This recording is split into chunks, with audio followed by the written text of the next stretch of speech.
Hello, my name is Melissa. This is my first video that I've ever done before here on the YouTube channel. So I do woodworking.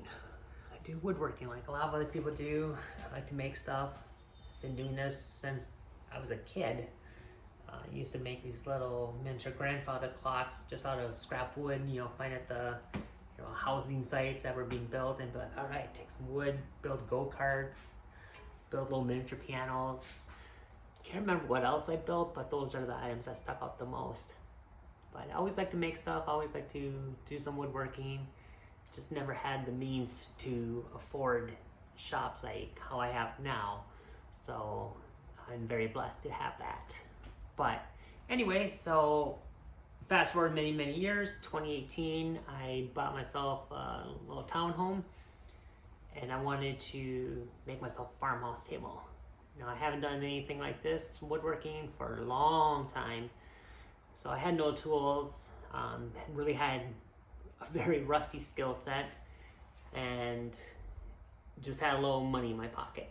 So I went out, bought myself a little disc sander, bought some wood, had a buddy of mine cut up the wood for me, took the wood back to my house, put together the farmhouse table, stained it, bam, it was done.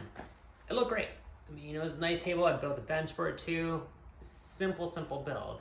So, and inexpensive too. I think it was like about $100 for the whole thing. So that's not too bad.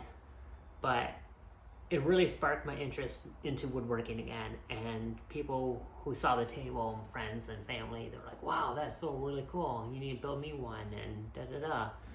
So I started buying myself some tools.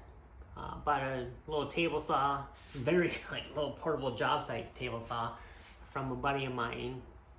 Can't remember the brand of it, but it was like Skill Saw or something. Not Skill Saw, but Skill, I think was the name. But anyways, the thing scared the hell out of me.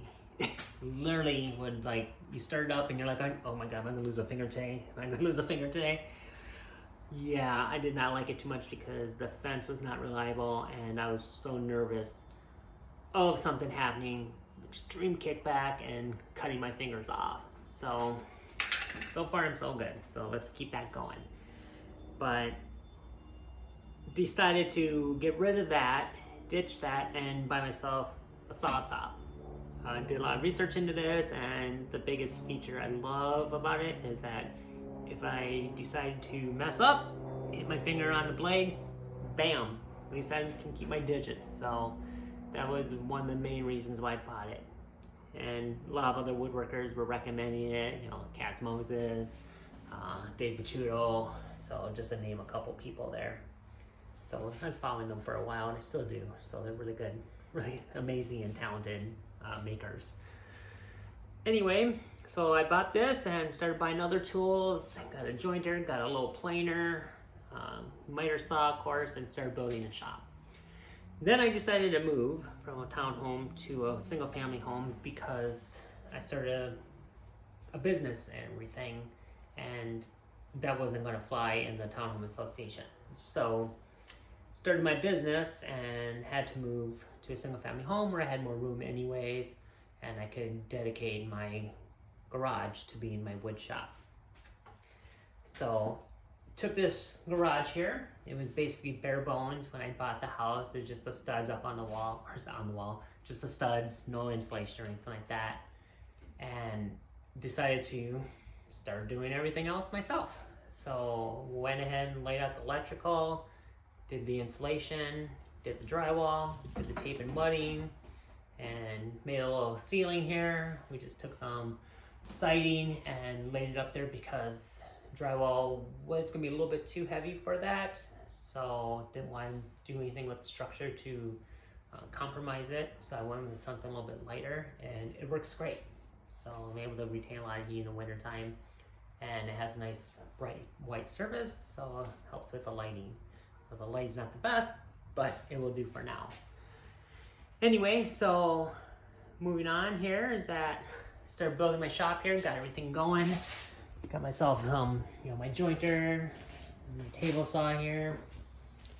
Built myself a little router table here. Got my mini bandsaw. Disander, little drill press from Harbor Freight, dust collecting system, which I basically just a crude system, just some PVC pipe, tubing, set up to each station here. And then I have my scrap wood there, a little planning area here I just actually set up, put my TV back out here again. My bandsaw, this is a big beast, I like it. It's great for resawing big boards, of course. My little miter saw station. So, yeah, I mean, I just pretty much started putting things together with scrap wood, you know, because I didn't have as much money, and building a shop like this can definitely be expensive. And things are falling apart, so I gotta go ahead and re-update those and get that back to looking good again. So, but yeah, I decided to start doing all this again, and now I'm just gonna start doing videos because I kind of want to document things, maybe inspire myself, maybe inspire some others, try and make connections in the community, see what other makers are out there that I might be able to, you know, vibe with and be like, okay, let's plan something, or hey, how'd you do this? You know, just those little things can really take your woodworking to the next level, because there are some amazing, talented makers and woodworkers and artists out there that I just, every time I watch them, I'm just inspired to try something different, try something new. And it's like, wow, that is so cool. So, and I have no idea how to do that. So, and I'm also too nervous to try it because I'm going to mess it up the first few times. So when I do, it's going to be a waste of money. But I got to get myself over that and just go for it. Have fun. Just learn, grow. And next thing you know, the shop is going to be amazing and everything's going to come together like how it should. So, but yeah, that's that. I got my couple dogs you might see in the shop every so often, but they're not the best dogs in the shop because they get a little nervous, and they also like to play in the yard more than hang out with me here. So, but yeah, we'll go from there and see what happens. Anyways, thanks for watching. Take care. Bye.